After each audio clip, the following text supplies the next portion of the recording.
This is a Xenolink data view analysis for Jack Poldma. We're looking at the tennis backhand. We'll begin with the performance profile, and in the performance profile we'll begin with the performance factor. The performance factor is a measure of how effectively the athlete, the tennis athlete, utilizes total speed output or total power at the point of impact. You have to remember that the force output and the ability to create force and drive the ball off the racket face and create ball speed is a function of momentum transfer. Momentum is a function of total speed created. So we have a combination of both the linear speed output, the miles per hour, as well as the angular component, which is essentially the racket itself moving away from the body, moving away from the forearm. In this case, we see that Jack has really effective utilization of total speed output.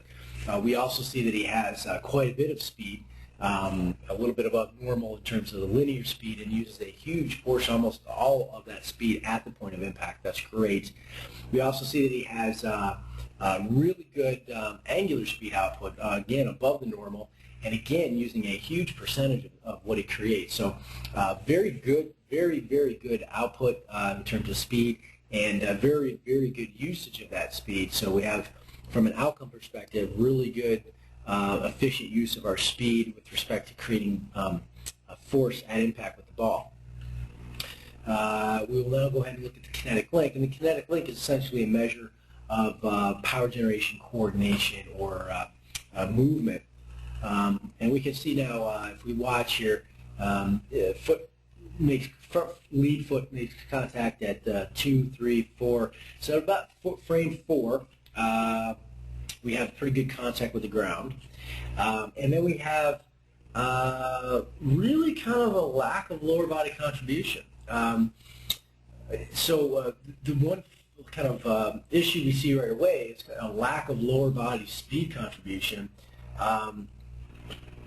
But we have great upper body movements. We have great upper body acceleration, deceleration, and great transfer speed to the arm. And then we have really good deceleration and great acceleration of the racket away from the body. So as we come in here, we have really great arm and the racket action where there's a good angle in here that just snaps out away. We get a lot of rotational speed output as well as linear speed. So really, we've got great upper body action and great sort of release of the racket or acceleration of the racket into impact. But we have really kind of a lack of lower body contribution to this process. So definitely not as efficient as it could be, and with all the power that or speed output that we see, there definitely could be more, and certainly could be derived more efficiently with use of the bigger muscles, with use of the legs to help create some of that speed. So we go ahead and let's look at stability in particular. Let's take a look at the lower body mechanics. We see that there's a fairly effective forward movement and reasonable stabilization. So we have a movement of the center of mass towards the impact. So basically what we're looking at here is movement of the center of mass towards along sort of the target line, and we use that forward momentum to create rotational force at the front side, and then we we'll stabilize that right here when we release the racket into impact with the ball. So we have good lower body movement as far as forward press. However, we've got virtually no lower body acceleration from frame 4. So if we back up, so we go 2, 3, 4, from 4 to 8, 5, 6, 7, 8, we have very little rotational speed output. And if we watch the front side, there is a fair bit of a give. The knee bends a bit, not as much as some might actually flex into the knee, but there's actually a drifting of the knee, which kind of allows the center of mass to drift forward, which that's fine, but we're not creating torque off of that very effectively. So we definitely have lower body mechanics issues. We need to have a more effective front side stabilization and creation of torque and lower body speed. We also would want to look at the ability to stabilize from a structural standpoint. We may want to look and see, make sure that there's no, weakness or structural limitation on the lead side or around the pelvis. But essentially, we want to create better lead side stabilization and better lower body contribution to the process. Core stability, we actually see some core instability right there. We would tend to want to see essentially not perfectly stable, but a more stable flexion extension and not quite so much lateral bending. So we actually have quite a bit of core instability, and this is most probably directly related to some of that lead side instability. But essentially we have a lack of lower body contribution to the power process, a lack of lead side stabilization and utilization of forward movement or translation of forward movement into torque. And we have core instability, which negates, or not negates, but limits the ability to move speed through the core. And in this case, certainly a result of probably the lead side stabilization issue. From a loading perspective, we see that not bad loading, but we just don't have any real lower body speed component. So we're getting reasonable load, and that contraction is certainly allowing the upper torso to accelerate beautifully, but we're just not getting really effective, efficient kind of preload on the muscles. Upper body loads pretty well. You see it reaches that peak just a little bit before transition or transfer of speed.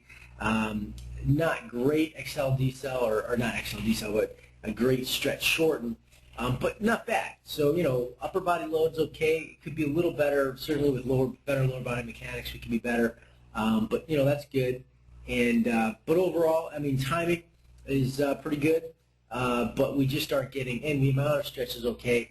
So we're just not getting really good stretch short sequencing, especially at the core, both from a lower body acceleration issue and core stability issue. With racket dynamics, we have good speed output, and we have good speed output, and we have good direction. And if we go back to our performance, we have ultimately good lower body mechanics. Racket mechanics and racket output.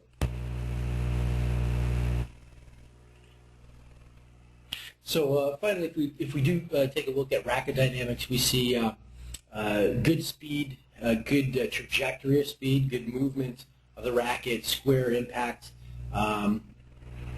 overall good speed and utilization of speed at the racket. So basically, if we summarize, we see that we have really good creation and use of speed. We have great upper body action, upper torso to arm, arm to racket.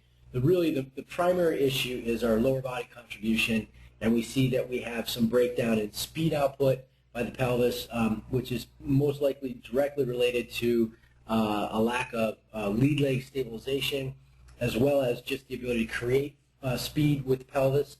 So just kind of strength speed output. We do see quite a bit of core instability, which is also affecting lower body contribution and the ability to create speed with the big muscles and then pass it through the torso out to the extremities.